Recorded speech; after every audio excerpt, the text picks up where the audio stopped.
façon générale, je te dirais, ce qu'on a vécu, nous, pour ne pas avoir de conseiller pédagogique à l'éducation des adultes, il y en a très peu. Quand on s'est retrouvés en 2003 à écrire les programmes d'études en formation de base commune, nous étions tout le monde des enseignants. Et personne, ou presque peu, en tout cas très peu de commissions scolaires avaient des conseillers pédagogiques. On se disait, bien voyons donc, aux jeunes, il y en a, autant au primaire qu'au secondaire. Et c'est un petit peu paradoxal parce que l'éducation des adultes, on rejoint beaucoup d'adultes. Puis il n'y en avait pas. Je ne sais pas pourquoi, mais il n'y en avait pas. Ça a beaucoup changé lorsque les programmes... Quand on est retourné dans nos commissions scolaires, je dirais que la moitié des enseignants avec qui que j'ai travaillé au ministère, nous sommes devenus conseillers pédagogiques pour la formation de base commune. Comme on avait l'expertise, bon, ben c'était normal qu'ils nous demandent de former les profs, mais je ne sais vraiment pas s'il n'y avait pas eu ça, si...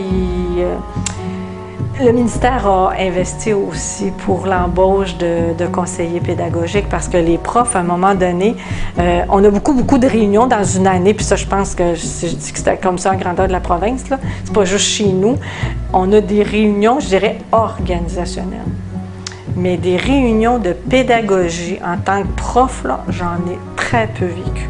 C'est comme si la pédagogie, ça va de soi, mais je pense que non, ça va pas de soi. On a besoin de se renouveler, de voir des nouvelles pratiques et tout ça.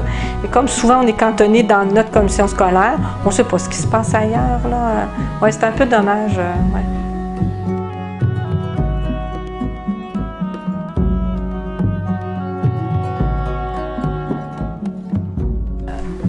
Ce qui me vient comme ça spontanément, il y a des commissions scolaires qui ont énormément développé de matériel et du très bon matériel.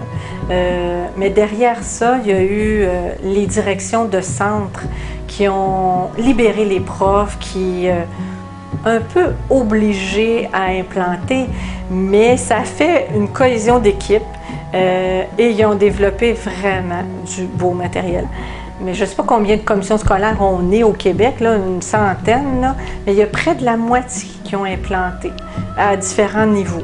Il y en a pour qui ça fonctionne très bien, puis il y en a d'autres ça fonctionne moins bien.